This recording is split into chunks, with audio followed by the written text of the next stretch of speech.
On est à la clinique MPB du côté de Sainte-Thérèse, sur la rive nord de Montréal, avec Maude qui nous y accueille et qui prête ses initiales au nom de la clinique. Comment ça va, Maude? Ça va bien, toi? Ça va bien, merci.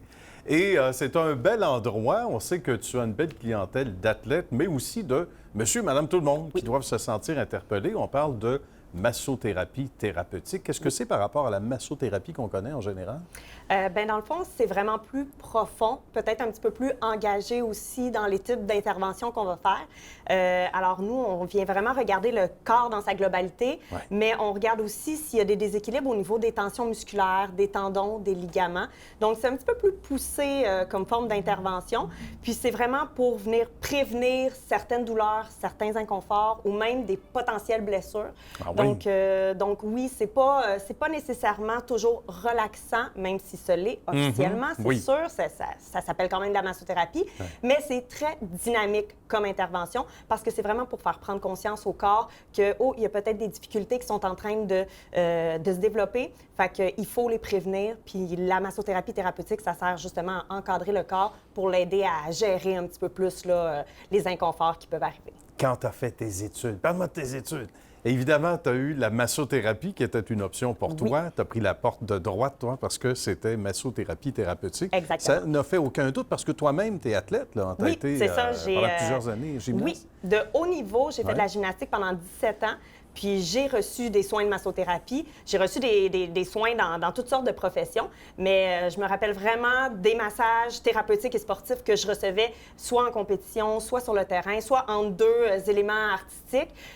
Puis c'est vraiment là que j'ai compris que c'était vraiment utile parce que même si j'avais pas de blessure, je me faisais masser puis je me sentais plus énergique, je me sentais plus performante. Je pouvais faire des choses, des journées que j'étais pas capable les autres journées. Puis c'est ce que je veux que mes athlètes ressentent. Mais je veux aussi que les gens au quotidien le ressentent, fait qu'ils soient capables de voir qu'ils ont le propre contrôle sur leur corps après avoir pris conscience avec un toucher thérapeutique, un toucher plus dynamique de qu'est-ce qui bloque, qu'est-ce qui est défectueux un petit peu, puis qu'ils soient capables de voir qu'ils peuvent faire des journées de travail plus longues ou avec plus d'énergie juste parce qu'ils ont pris conscience par la massothérapie qu'il y avait quelque chose qui fonctionnait difficilement dans leur corps. Je suis certain que ce que tu viens de dire, ça interpelle énormément de gens qui nous regardent en ce moment parce que souvent, on va avoir un mal, on se dit, bah, ça doit être normal, on vieillit, etc. Il ne faut pas endurer ça. Là. Puis souvent, ça peut être plus banal qu'on le croit. Parce que le corps, tu dirais, compense aussi, hein? Oui, vraiment. À bien des niveaux. C'est une belle machine. Ça n'aime pas le vide, ça n'aime pas non plus le déséquilibre, le corps. Fait que ça va toujours essayer de compenser pour se rééquilibrer un petit peu. Puis nous, c'est ce qu'on veut faire, mais justement, c'est ce que ça va permettre dans un tout, c'est qu'au lieu d'avoir peut-être des blessures chroniques ou aiguës qui apparaissent, puis qu'on pense que c'est dû à la vieillesse, bien, on va se rendre compte que non, la vieillesse, c'est un facteur, mais ce n'est pas une cause. Fait qu'on, c'est pas un problème de société que de vieillir. On peut décider comment on vieillit. Puis ça, la massothérapie thérapeutique, c'est ce que ça l'apporte, c'est qu'ils vont pouvoir avoir le choix de comment ils veulent vieillir, puis ça va pouvoir les aider à prendre conscience que, ma machine à moi, mon corps, si je veux qu'il vieillisse en santé, sans hernie discale, sans tendinite, sans douleur chronique, puis que je ne sois pas pris avec plus tard, bien, j'ai le contrôle, j'ai le choix. Puis si je choisis la massothérapie, c'est ce qui va permettre que je vais vieillir activement puis sainement. Vieillir dans l'action. Vieillir activement, tu l'as bien dit. J'adore. Ah, c'est vrai. Ça pourrait faire un beau slogan, ça aussi.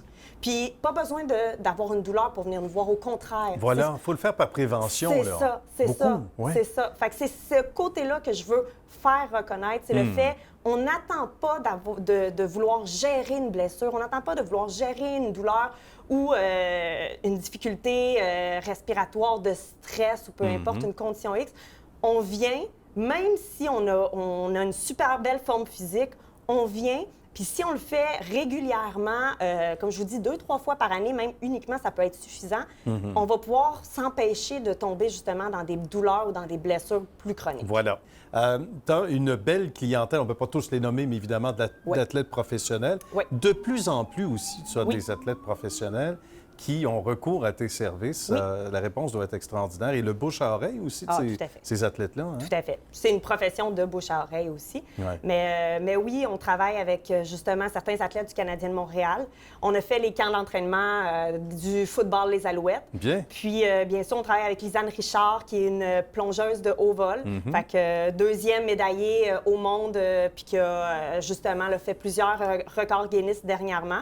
Donc, c'est une de nos athlètes qui vient le plus régulièrement, Lisanne. Puis vraiment, le bouche à oreille se parle. Nous, on fait beaucoup de championnats canadiens, des championnats québécois aussi.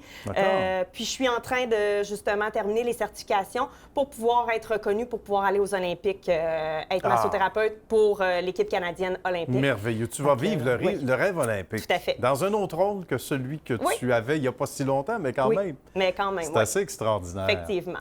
Mais une clientèle artistique que tu vises aussi, hein? Oui. De plus en plus. Tout à fait. Ça va avec la reconnaissance de la massothérapie. On veut aller chercher des gens qui vont parler pour la profession puis qui vont faire découvrir le côté thérapeutique de la profession encore à un plus haut niveau. Ça peut juste nous aider dans notre reconnaissance de la profession. Fait que définitivement, on s'engage là-dessus, justement, pour aussi changer un petit peu, pas juste être reconnu au niveau des sportifs, mais être reconnu aussi pour aller chercher monsieur, madame, tout le monde, qui souvent rejoignent ces personnalités connues-là. Aiment ça, pouvoir s'identifier à eux. Fait qu'on veut vraiment qu'ils deviennent un peu nos porte-parole là, pour aider la profession. Merci d'avoir partagé ta belle Merci. passion. Salutations à l'équipe aussi, parce que c'est une Oui. belle affaire d'équipe également Oui, tout à fait. ici. Et merci à toi. Bravo pour ton beau succès et de faire Merci. autant de bien aux gens. Merci beaucoup Merci. à toi, Nicolas. À la prochaine. Merci. De l'accueil.